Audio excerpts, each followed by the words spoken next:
अपने खुद के घर की साफ़ सफाई करना सबको आता है, लेकिन मैं जो भी क्लीनिंग आप सबके साथ शेयर कर रही हूँ, उससे आपका जो घर है वो फास्ट और इजी तरीके से साफ़ हो जाएगा। आपको ना तो बहुत सारे महंगे टूल्स यूज़ करने की ज़रूरत है और ना ही आपको बहुत ज़्यादा मेहनत करने की ज़रूरत है। आसान तरीके से हम लोग अपने घर को इस फेस्टिवल क्लीन करेंगे और बिल्कुल इसमें हम टायर्ड भी नहीं होंगे। नॉर्मल रोज़ की क्लीनिंग हो या फिर आप डीप क्लीनिंग कर रहे हो, स्मार्ट तरीके से आप करेंगे तो आपका बहुत सारा टाइम भी बच जाएगा। तो चलिए आज मैं शेयर करती हूँ घर को आप पूरी तरीके से कैसे साफ़ कर सकते हैं, वो भी बहुत ही आसान तरीके से। हेलो गाइज़, नमस्ते एंड वेलकम बैक।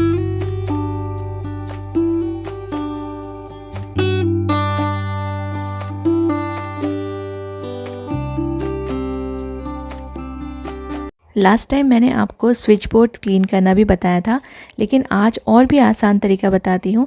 कभी कभी क्या होता है ना, बच्चे रहते हैं हमारे घर में, वो स्विच बोर्ड के ऊपर कुछ ना कुछ ड्राइंग बना देते हैं या पेन से कुछ लिख देते हैं, जो कि नॉर्मल जब हम साफ़ करते हैं तो वो क्लीन नहीं हो पाता है।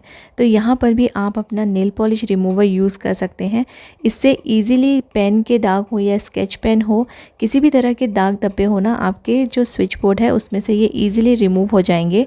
और ये सेफ़ भी है, क्योंकि पानी नॉर्मली हम लोग ने यूज़ नहीं करना चाहिए स्विच बोर्ड के ऊपर। तो या तो आप वाइप्स यूज़ कर लीजिए, लेकिन अगर पेन के या फिर कोई ड्राइंग वगैरह बनी हो तब आप नेल पॉलिश रिमूवर से ही साफ़ कीजिए। इससे ना जल्दी ये क्लीन होंगे। कभी कभी इन पॉइंट्स के अंदर भी काफ़ी सारी गंदगी जम जाती है। अगर हम लोग इनको बहुत ज़्यादा यूज़ नहीं कर रहे हैं तो आप एक वुडन का पेंट ब्रश ले लीजिए, उससे आप इसको क्लीन कीजिए। स्विच बंद करना मत भूलिए, तो इससे भी ना ये अंदर की तरफ से भी क्लीन हो जाएगा। तो हम लोग अपनी जो क्लीनिंग है उसको आसान बनानी है और एक ही पॉइंट पे, एक ही जगह पे बहुत ज़्यादा टाइम स्पेंड नहीं करना है। आपको वॉल पर भी बहुत सारे आर्ट वर्क्स मिल जाएंगे आपके बच्चों के। तो इसको कैसे साफ़ करना है, क्योंकि ना अगर आप इसे स्क्रब करेंगे तो कई बार जो हमारे वॉल्स रहते हैं उनका पेंट भी उखड़ने का डर रहता है। तो ऐसे एरियाज़ को भी आप इजीली घर पे ही क्लीन कर सकते हैं विदाउट कोई भी केमिकल यूज़ किए।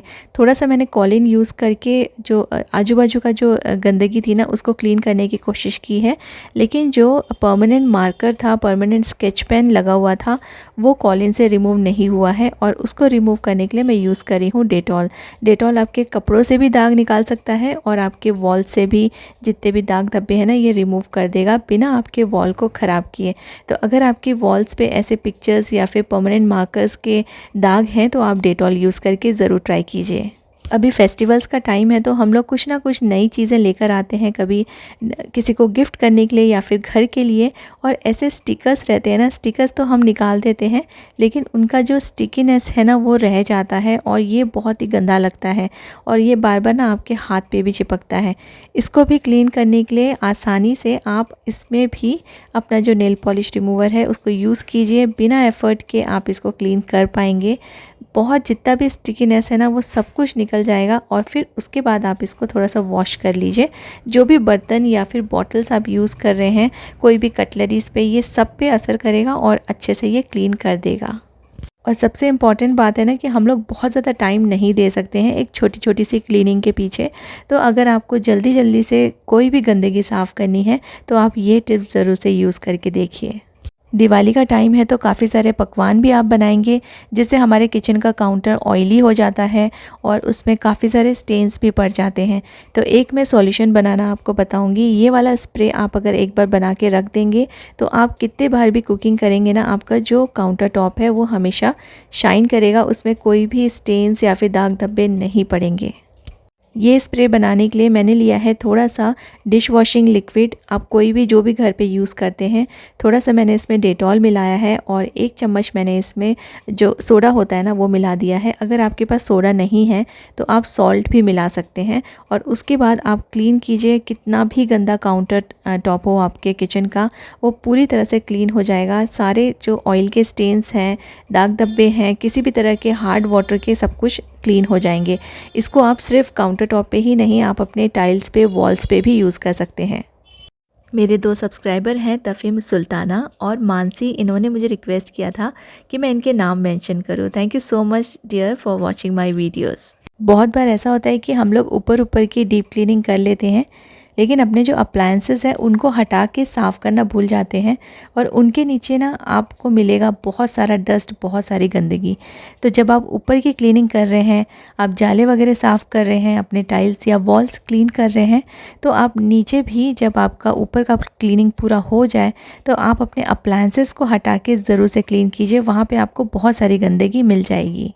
फेस्टिवल्स के टाइम पे हम लोग कर्टन्स वगैरह सब चेंज करते हैं, तो कर्टन्स चेंज करने के पहले या फिर आप एक बार रिमूव कर दें और नए कर्टन्स या जो भी आप दूसरे कर्टन्स लगाते हैं अपने फेस्टिवल्स में, उनको लगाने के पहले आप ऊपर की जितनी भी क्लीनिंग है ना, जिसमें भी डस्ट गिरता है वो सारी क्लीनिंग आप कर लीजिए। अदरवाइज़ आपने अगर कर्टन लगा दिया है तो वो वापस से गंदा हो जाएगा और फिर आपको ना उसको वापस से साफ़ करना पड़ेगा, जो कि फिर क्लीनिंग के बाद अगर आपने फ्रेश कर्टन्स लगाए हैं तो अच्छा नहीं लगता है कि वो हम गंदा ही छोड़ दें। तो ऊपर की क्लीनिंग, जितने भी आपके ऊपर में कोई सामान रखा हुआ है या लाइट्स हैं, उसको अगर आप क्लीन कर रहे हैं तो सबसे पहले आप वो क्लीन कीजिए और उसके बाद आप कर्टन्स या फिर विंडोज़ क्लीन करके आप जो कर्टन्स है वो चेंज कर सकते हैं। अदरवाइज़ आपको डबल काम पड़ जाएगा। अगर आपके पास ऐसे टूल्स नहीं हैं तो आप थोड़े से बड़े एक स्टिक पे आप कोई भी कपड़ा लगा के उसको आप ऊपर की जो क्लीनिंग है वो कर सकते हैं, क्योंकि कई बार थोड़े बहुत ही जाले होते हैं ना, तो वो झाड़ू से और भी यहाँ वहाँ फैल जाते हैं और फिर नीचे भी ना बहुत ज़्यादा गंदगी हो जाती है। कई बार जो स्पाइडर्स रहती है वो भाग भी जाती है। इसलिए आप ऐसे कोई टूल्स यूज़ कीजिए, या फिर अगर ऐसे टूल्स नहीं हैं, किसी भी आप स्टिक में कोई भी पुराना कपड़ा बांध के उसको हल्का गीला करके फिर आप ना ऐसे सब डस्ट रिमूव करेंगे तो ये सारी चीज़ें नीचे नहीं गिरेंगी। ये माइक्रोफाइबर के जो कपड़े रहते हैं ये काफ़ी अच्छे रहते हैं और इनको ना क्लीन करना भी बहुत इजी होता है। तो एक ऐसा टूल आप ज़रूर रखिए क्लीनिंग के लिए, जो कि आपको हर जगह बहुत सारी अलग अलग तरह की जो क्लीनिंग है उसमें ये काम आए और इनको मेंटेन करना और इनको क्लीन करना भी आपके लिए आसान हो। बस इसको मैं नॉर्मल तरीके से अपने वॉश बेसिन में ही धोकर इसको ड्राई करने के लिए रख दूँगी और ये बहुत ईज़िली ये क्लीन हो गया है।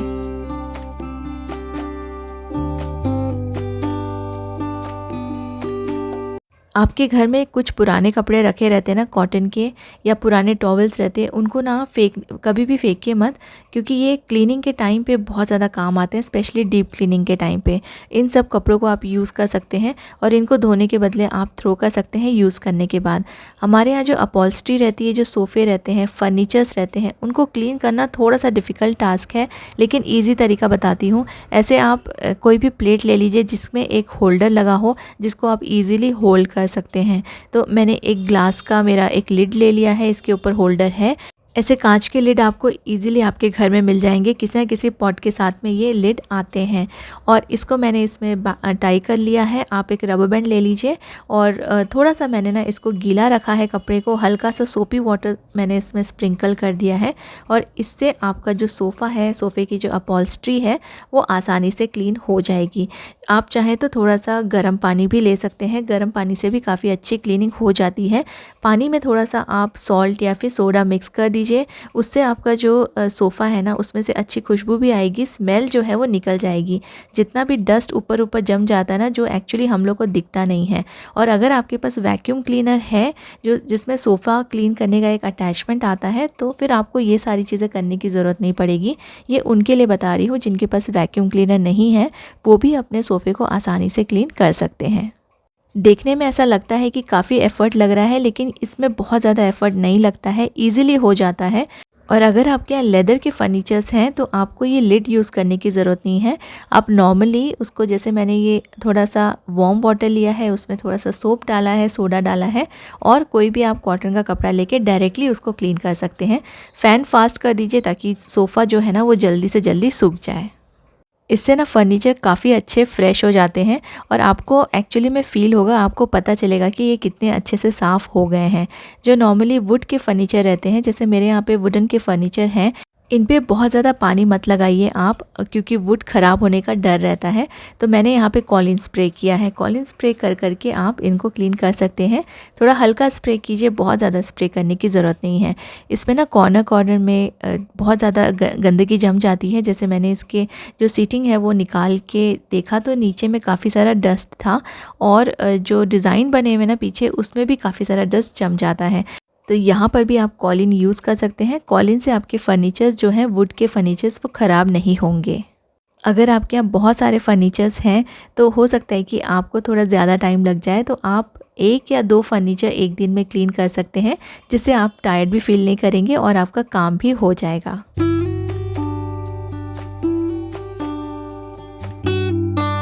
अगर आपको अपने सोफ़े के कवर्स चेंज करने हो या फिर cushion covers, pillow covers change करने हो, तो जिस दिन आप अपने फर्नीचर की क्लीनिंग निकालते हैं ना, उस दिन पे आप ये सारी चीज़ें मत चेंज कीजिए। आप दूसरे दिन ये वाला काम कर सकते हैं और curtains, cushion covers, pillow covers ये सब चेंज करने का आप एक सेपरेट डे रख सकते हैं। हो सकता है कि आपके एरिया में अभी थोड़ी बहुत ठंड चालू हो गई हो या इतनी गर्मी नहीं हो कि एसी यूज़ करने की ज़रूरत पड़े, लेकिन हमारे यहाँ पे ना थोड़ी गर्मी है, तो अभी भी हम लोग को एसी यूज़ करना पड़ता है। तो अगर आप एसी यूज़ कर रहे हो या ना कर रहे हो, लेकिन आप एसी को एक बार ओपन करके ज़रूर देखिए। और अगर आप इतनी सारी डीप क्लीनिंग कर रहे हैं तो आप अपने एसी को भी क्लीन करके ज़रूर रखिए, क्योंकि इसमें बहुत सारी गंदगी जमी हुई रहती है, चाहे हम इसे यूज़ में लाएँ या ना लाएँ। और अगर आप नहीं यूज़ कर रहे हैं तो इसे क्लीन करके इसके ऊपर कवर चढ़ा के रख सकते हैं, जिससे कि नेक्स्ट सीज़न आने तक आपका जो एसी है ना बिल्कुल भी गंदा ना हो और फिर दोबारा से आपको ये सारी क्लीनिंग करने की ज़रूरत ना पड़े। एसी के फ़िल्टर्स को साफ़ करना बहुत आसान है। इसको सिर्फ रिमूव कर लीजिए इसका फ्लैप ओपन करके, और आप इसको अपने बाथरूम में ले जाके नल के नीचे रखेंगे ना, ये ऑटोमेटिकली अपने आप ये सारी गंदगी निकलती जाएगी। और इसको बस थोड़ा देर ड्राई करने के बाद आप वापस से इसको फिट कर दीजिए। और जैसे मैंने बोला, एसी के कवर्स भी आते हैं, आप एसी को कवर करके रख सकते हैं, या फिर आप कोई अपने पुराने कपड़े को यूज़ कर सकते हैं इसको कवर करके रखने के लिए, जिससे कि ये कम से कम गंदा होगा।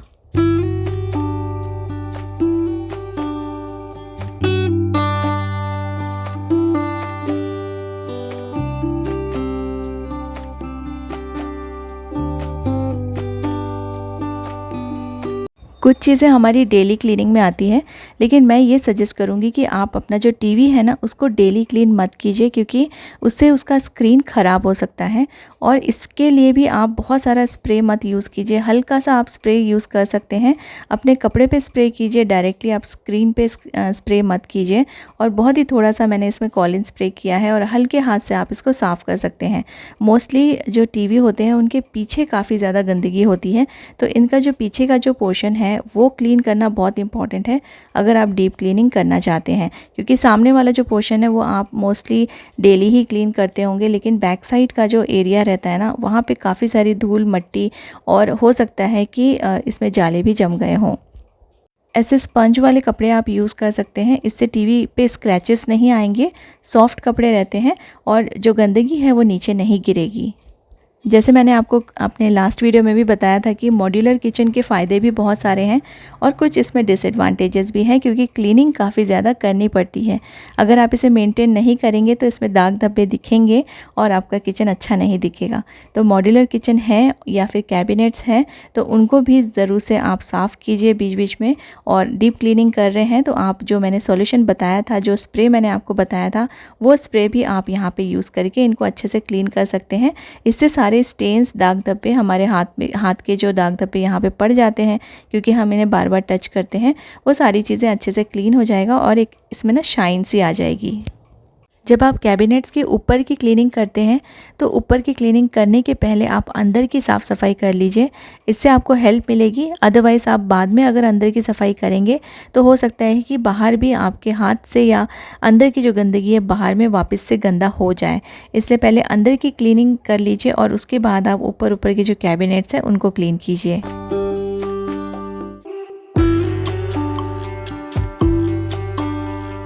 उम्मीद करती हूँ मेरे साथ साथ आपने भी काफ़ी सारी क्लीनिंग कर ली होगी। आई होप आपको ये सारे टिप्स काम में आएंगे। Thank you so much for watching.